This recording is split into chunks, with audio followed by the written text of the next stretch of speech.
नमस्कार दोस्तों, आप सभी का स्वागत है हमारे YouTube channel master of physics में।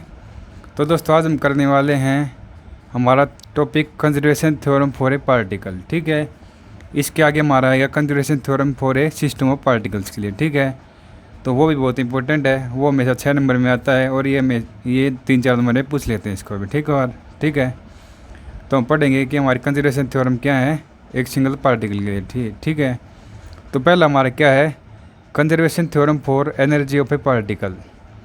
एक हमारे एनर्जी ऑफ पार्टिकल के लिए हमारी कंजर्वेशन थ्योरम है। तो चलो हम देखते हैं इसमें क्या होता है। For a particle energy define as capacity to do work. तो इसने क्या बताया, हमारी एनर्जी क्या होती है, उसको हम कैसे डिफाइन कर सकते हैं। जो हमारी काम करने की क्षमता होती है वो हमारी क्या होती है, एनर्जी होती है। It is the measure of the amount of work that can be done by particle और बॉडी।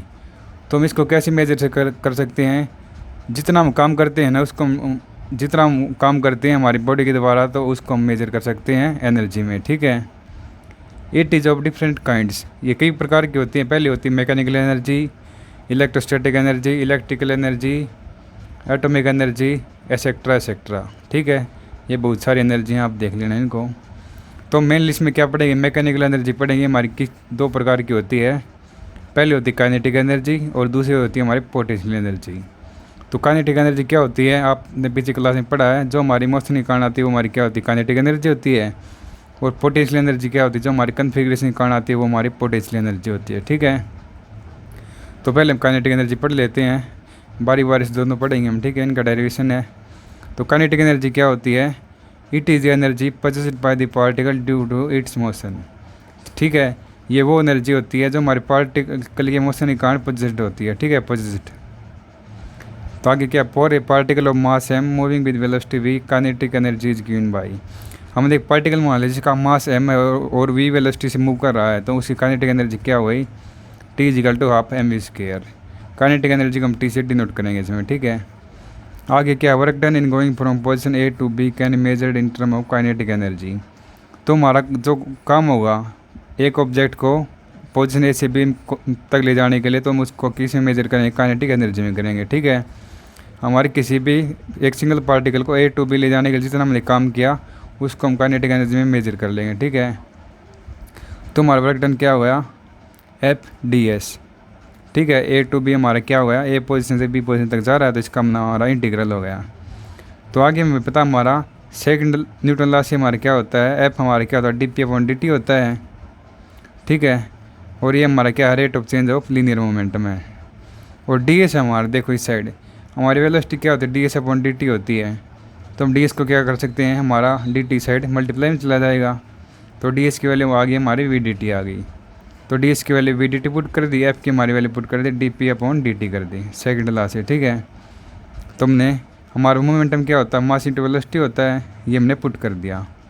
और ये हमारे साथ में वी डी टी है और हमारा एज इट इज़ हो गया। तो आगे हम देखते हैं आगे क्या किया है। तो इसने हमारे क्या कर दिया, मास को हम बाहर ले आई, integral A to B D V upon D T V D T. M हमारा कॉन्स्टेंट है इसलिए हमने बाहर ले लिया। ठीक है, अब हम क्या करेंगे, वी को आगे ले आएंगे, V D V upon D T into D T, ये हमारे ब्रैकेट में, और साथ में हमारा as it is M integral A to B. ठीक है, इतना हो गया। अब हम क्या करेंगे, 2 से हम इसको मल्टीप्लाई कर दें, 2 से इस डिवाइड कर दें पूरी टर्म को। ठीक है, 2 से डिवाइड कर दिया, हमारा 1/2 एम हो गया। अंदर हमारा इंटीग्रल ए टू बी, ये हमारा 2 से मल्टीप्लाई हो गया, 2 V D V upon D T into D T हो गया। तब हम क्या करेंगे, ये हमारा क्या होता है, वी स्क्वायर का टाइम के साथ डिफ्रेंशिएट होता है। ठीक है, इस साइड देखो, वी स्क्वायर का टाइम के साथ डिफ्रेंशिएट क्या होता है, 2 V D V upon D T. ठीक है, आपको सिंपल पता है, इसका डिफ्रेंशिएट करेंगे तो हमारा 2 आगे आ जाएगा, 2 V D V upon D T हो गया। ठीक है, ये तो इसकी जगह हम क्या कर सकते हैं, वी स्क्वायर का टाइम के साथ डिफ्रेंशिएट और हमारे एज इट इज़ साथ में डी टी आ गया। ठीक है, डी टी से हमने डी टी कैंसिल कर दिया, तो वी स्क्वायर का हमारा इंटीग्रल क्या हुआ, वी स्क्वायर हो जाएगा, क्योंकि हमारी वी स्क्वायर का हमारा टर्म है तो इसका वी स्क्वायर आ गया। और इंटीग्रल हमारा क्या है, ए टू बी है। ठीक है, इसकी लिमिट 1/2 एम वी टू का स्क्वायर ए टू बी है, तो इसकी वैल्यू पुट करेंगे तो हमारी क्या आ जाएगी, 1/2 लिमिट में V B square minus V square. ठीक है, इसके साथ मल्टीप्लाई, इसके साथ मल्टीप्लाई, तो क्या हो गया हमारा half M V B square minus half M V A square. तो ये हमारी क्या है, काइनेटिक एनर्जी बी पार्टिकल की हमारी ए पार्टिकल की होगी। तो हमने क्या कर लिया, W A B equal to T B minus T A हो गया। ठीक है, इतना आ गया आपको। इसमें हमारा क्या आ गया, वर्क डन किसके इक्वल आ गया, चेंज इन काइनेटिक एनर्जी के इक्वल आ गया। ठीक है, तो इसमें हमारे दो केस हैं। यदि हमारा T A greater than T B होगा तो वहाँ वर्क डन क्या आ जाएगा, लेस देन ज़ीरो। वो work done by external force हमारा नेगेटिव हो गया। यदि T A less than T B है तो हमारा work done greater than zero हो गया। वो वर्क डन हमारा क्या हो गया, पॉजिटिव हो गया। ठीक है, जीरो से बड़ा है तो हमारा पॉजिटिव हो गया। तो ये हमारा था काइनेटिक एनर्जी का केस। अब हम पढ़ेंगे पोटेंशियल एनर्जी का केस। ठीक है, the potential energy of particle is energy possessed by due to its position. ये हमारी वो एनर्जी होती है जो हमारे पोजिशन के कारण हमारी पोजेस्ड होती है। ठीक है, इसमें हम क्या करेंगे आगे, a particle having some potential energy. हम एक पार्टिकल मान लें जिसकी हमारी पोटेंशियल एनर्जी कितनी है, वी है दी कैपेसिटी टू डू वर्क, और उसकी कुछ कैपेसिटी काम करने की। ठीक है, वो हमने क्या कर दिया, हमारी पोटेंशियल एनर्जी और काम करने की क्षमता। ठीक है, thus the potential energy of particle at the position है position vector R two corresponding to point B.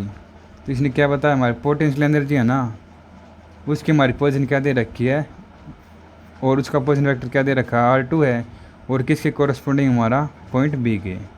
वो हमारा क्या हुआ, the work done by it moving from the given position to some other position. और इसमें हमारा काम क्या हुआ, एक पोजीशन से हमारी दूसरी पोजीशन तक ले जाने के लिए वो हमारा क्या पोजीशन ए होगा और उसका पोजीशन वेक्टर हमारा R1 होगा। उसको हम क्या कर सकते हैं, जीरो पोजीशन मान सकते हैं। ठीक है, तो सिंपली इन्हें क्या बताया, एक पार्टिकल हमारी इसकी पोटेंशियल एनर्जी भी है और हमारी कैपेसिटी काम करने की। ठीक है, तो इसने क्या बता दिया आगे, और वो हमारी पोटेंशियल एनर्जी है पार्टिकल की किस पोजीशन के ऊपर, बी के ऊपर, और उसका पोजीशन वेक्टर हमारा है R2। वो हमारा क्या होगा, वर्क डन होगा किसी पार्टिकल को एक पोजीशन से दूसरी पोजीशन, मतलब दूसरी पोजीशन ए तक ले जाने के लिए जो काम हुआ है वो। और पोजीशन ए को हम क्या मान सकते हैं, जीरो पोजीशन मान सकते हैं, और वो हमारा क्या है, वेक्टर R1 है। ठीक है, इसके आगे हमारा क्या है, work done is changing the वो set position can be obtain by considering the curl of force field it is given by. तो वर्क डन है उसको हम क्या मान सकते हैं, जिसमें हमारी पोजीशन चेंज, और इसको हम कैसे ऑब्टेन कर सकते हैं, करल करके। ठीक है, जो हमारा फोर्स है उसका करल कर देंगे तो हमारा क्या होगा, gradient cross F is equal to zero. ये हमारी कंजर्वेटिव फोर्स की कंडीशन होती है, और ये हमारा क्या होगा, वर्क डन होगा जब हमारी पोजीशन चेंज होगी। ठीक है, तो आगे हम क्या करेंगे, एक फंक्शन मान लें, this relation implies that the force must be expressed as the gradient of some scalar function और the position coordinate since the curl of a gradient is always equal to zero. तो इसने क्या बताया, ये हमारा relation है, और force को हम क्या कर सकते हैं, gradient of some scalar function मान सकते हैं, और वो मान लिया हमने, वी मान लिया, वी हमारा क्या है, पोटेंशियल मान लिया, कि फोर्स को हम किस में एक्सप्रेस कर सकते हैं, ग्रेडियंट ऑफ कोई भी स्केलर फंक्शन में। और स्केलर फंक्शन हमारा वी हो गया, या पोजीशन कोऑर्डिनेट हो सकता है, उसको हम क्या करें, कर्ल ऑफ ग्रेडियंट हमारा क्या होगा, इक्वल टू जीरो होगा।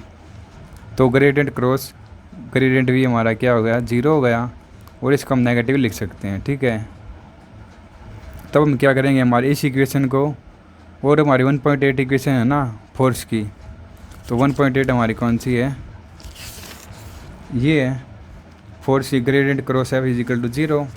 तो इन दोनों को हम कंपेयर कर दें तो हमारी क्या आ जाएगी, F is equal to minus gradient V आ गया। ठीक है, वो ग्रेडियंट क्रॉस एफ था, तो ये ग्रेडियंट क्रॉस है माइनस ग्रेडियंट वी है, तो ये सेम, तो ये हमारा इसके इक्वल आ गया। तो इसको हम क्या कर सकते हैं, ग्रेडियंट वी लिख सकते हैं, और भी हमारी क्या फिजिकल क्वांटिटी है जो हमारी पोटेंशियल एनर्जी या पोटेंशियल है। ठीक है, इसके बाद क्या कर दिया हमने, हमारा वर्क डन क्या होता है, FDS होता है, और एफ की वैल्यू हमारी क्या आई, माइनस ग्रेडियंट आई, ये वैल्यू पुट कर दी, माइनस ग्रेडियंट VDS। ठीक है, ये माइनस हमारा बार, ग्रेडियंट को हम कैसे खोल सकते हैं, आई कैप्ट कर ली वी अपन कर ली एक्स प्लस जे कैप्ट कर ली वी अपन कर ली वाई प्लस के कैप्ट कर ली वी अपन कर ली जेड। ठीक है, इसी तरह डी एस को खोल देंगे, I D X plus J D Y plus K cap D Z. ये हमारे सेम वेक्टर हैं, डॉट मल्टीप्लाई है ना डॉट वेक्टर, तो क्या कर देंगे, आई के साथ मल्टीप्लाई, जे के साथ, के के साथ। ठीक है, तो हमारे क्या बन जाएगा, नेगेटिव में कर ली वी अपन कर ली एक्स डी एक्स प्लस कर ली वी अपन कर ली वाई डी वाई प्लस कर ली वी अपन कर ली जेड डी जेड। ठीक है, इसको हम सोल्व करेंगे तो हमारे क्या होगा, जो हमारी एक्स की टर्म है ना, डी एक्स को कर ली से कैंसिल कर देंगे, डी वाई को कर ली वाई से, इसको इससे। ठीक है, तो ये हमारा क्या बच गया, माइनस लास्ट में माइनस ग्रेडियंट वी बच गया, ठीक है, माइनस डी वी बच गया, ठीक है। ये तब हम क्या कर देंगे इसको, ये हमारा खाली आ गया, माइनस डी वी आ गया। तो माइनस डी वी का हमारा अब हम क्या करेंगे, टोटल वर्क डन निकाल लेंगे, ठीक है, पोजीशन ए से ए को बी तक ले जाने के लिए। तो हमारा वर्क डन क्या होता है, W A B equal to integral A to B F D S होता है। एफ की हमारी वैल्यू क्या है, एफ डी एस की value minus D V I, तो पुट कर दी हमने, इंटीग्रल ए टू बी है, तो डी वी का इंटीग्रल हमारा क्या होगा, वी होगा। इसकी लिमिट क्या हमारे ए टू बी है, तो हमारा क्या आ गया, नेगेटिव बार हमारा वी बी माइनस वी आ गया, और माइनस को अंदर ले जाएंगे तो हमारा क्या होगा, minus V B plus V A हो गया, ठीक है। इसको हम क्या कर सकते हैं, V A minus V B हो गया। तब हम क्या करेंगे, ये हमारी पोटेंशियल एनर्जी का वर्क डन आ गया, और काइनेटिक एनर्जी का पोटेंशियल एनर्जी का हम कंपेयर कर देंगे।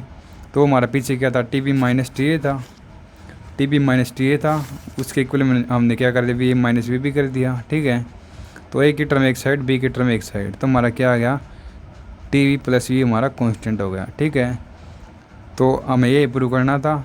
कंजर्वेशन थ्योरम में हमारा क्या आता है, टोटल जो मैकेनिकल एनर्जी होती है वो हमारी सेम होती है, मतलब कांस्टेंट होती है, ठीक है। तो ये हमारे कंजर्वेशन थ्योरम प्रूव हो गई, ठीक है। इसने क्या बताया, if the force acting on particle are conservative, इसने ये बताया यदि हमारा फोर्स है जो पार्टिकल ऊपर लग रहा है वो हमारा कंजर्वेटिव है, तो हमारी टोटल एनर्जी क्या होगी, कांस्टेंट हो गई, ठीक है। तो ये हमारा conservation theorem for energy of particle हो गया, ठीक है यहाँ तक। तो आप इसको कर लेना, इंपॉर्टेंट है भी। इसके बाद करेंगे हम conservation theorem for linear momentum of particle. एक लीनियर मोमेंटम ऑफ पार्टिकल, उसके लिए हमारे कंजर्वेशन थ्योरम है, ठीक है। तो ये थ्योरम में क्या कहती है, this theorem state that if the total force F acting on particle is zero then the linear momentum P of the given particle is conserved. इसने ये बताया यदि हमारा टोटल फोर्स है पार्टिकल के ऊपर लग रहा है वो हमारा जीरो है, तो हमारा क्या हुआ, लीनियर मोमेंटम आना पार्टिकल का वो हमारा कंजर्व्ड हो जाएगा, ठीक है। इतना आगे आपको समझ, इसको हम प्रूव कैसे करेंगे। To prove this let us consider that force F acting on body cause a change in momentum. इसने क्या बताया, हमने फोर्स मान लिया, कंसिडर कर लिया, और वो एक बॉडी के ऊपर एक्ट कर रहा है, और क्या कर रहा है, चेंज इन मोमेंटम कर रहा है। जो हमारा सेकंड न्यूटन का सेकंड लॉ होता है ना, force equal to D P upon D T होता है, तो वो मान लिया इसने। एक हमने फोर्स मान लिया और एक बॉडी के ऊपर एक्टिंग कर रहा है, और वो क्या हमारा क्या कर रहा है, चेंज इन मोमेंटम कर रहा है, ठीक है। तो आगे क्या हमारा, यदि फोर्स हमारा जीरो हो जाता है तो ये भी जीरो हो जाएगा, ठीक है।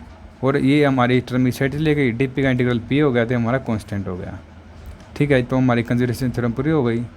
तो यही था, इसने क्या बताया था, यदि हमारा टोटल फोर्स जीरो होता है तो हमारा क्या हुआ, लीनियर मोमेंटम हमारा कंजर्व हो जाएगा, ठीक है। यही था, आ गया समझ में। इसके बाद हमारी क्या है, conservation theorem for angular momentum of A particle. अब आ गया हमारा एंगुलर मोमेंटम के लिए कंजर्वेशन थ्योरम।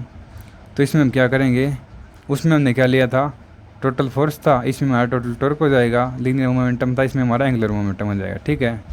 तो ये क्या बताता है, according to this theorem if total torque tau acting on particle is zero. इसने क्या बताया, यदि हमारा टोटल टॉर्क टाउ है पार्टिकल के ऊपर वो हमारा जीरो है, then the angular momentum L is conserve, तो हमारा क्या हो जाएगा, एंगुलर मोमेंटम हमारा कंजर्व हो जाएगा, ठीक है। इसको हम प्रूव कैसे करेंगे, let us consider a particle of mass m at point p having position vector r from fixed point O or p be the linear momentum of the particle. Here the angular momentum of particle taken as vector denoted by L. तो इसने क्या बताया, हमने एक particle मान लिया, late us consider a particle, एक particle मान लिया, जैसे हमारा कोऑर्डिनेट हो गया, इसमें मैंने पार्टिकल मान लिया p, उसकी पोजिशन कोऑर्डिनेट हमारी क्या है, p है, और किसके रिस्पेक्ट में है, ओरिजिन से, ठीक है। और p हमारा क्या हुआ, इसमें लीनियर मोमेंटम हो गया, ये नहीं है, ये हमारा पॉइंट p है, और हमारा इसके परपेंडिकुलर क्या लगेगा, हमारा एंगुलर मोमेंटम लगेगा, वो क्या होता है, L equal R cross p होता है, p हमारा क्या है, लीनियर मोमेंटम है, तो हमारा एंगुलर मोमेंटम क्या हो जाएगा, L equal to R cross p हो गया। और आल्सो मोमेंट ऑफ फोर्स और the torque about origin O, ये हमारा ओरिजिन O है, ठीक है। तो इसके ऊपर हमारा क्या होगा, मोमेंट ऑफ फोर्स या टॉर्क लगेगा, उसको हम क्या कह सकते हैं, torque equal to R cross F होता है हमारा, ठीक है। आगे आपको समझ में, इसमें हमने क्या मान लिया, एक पॉइंट मान लिया p, उसका पोजिशन वेक्टर आर है, और एक हमारा इसके परपेंडिकुलर एंगुलर मोमेंटम लगेगा, एंगुलर मोमेंटम हमारा क्या होता है, आर क्रॉस p होता है, p हमारा क्या लीनियर मोमेंटम है, ठीक है। इसके बाद इसने क्या बताया, जो हमारा ओरिजिन है उसके अलोंग हमारा क्या लगेगा, एक अबाउट द ओरिजिन एक मोमेंट ऑफ फोर्स या टॉर्क लगेगा, उसको हम क्या कह सकते हैं, tau equal to R cross F कह सकते हैं। ठीक है, इतना आ गया आपको समझ में।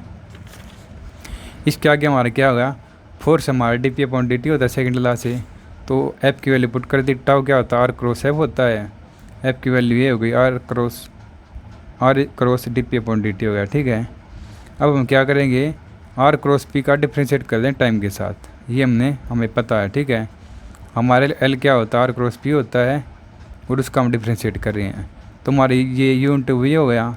तो इसमें हम क्या करेंगे, ये एज इट इज़ इसका डिफ्रेंशिएट प्लस ये एज इट इज़ इसका डिफ्रेंशिएट, तो ये कर दिया इसने। तो इसमें आर हमारा एज इट इज़ हो गया, cross D P upon D T हो गया।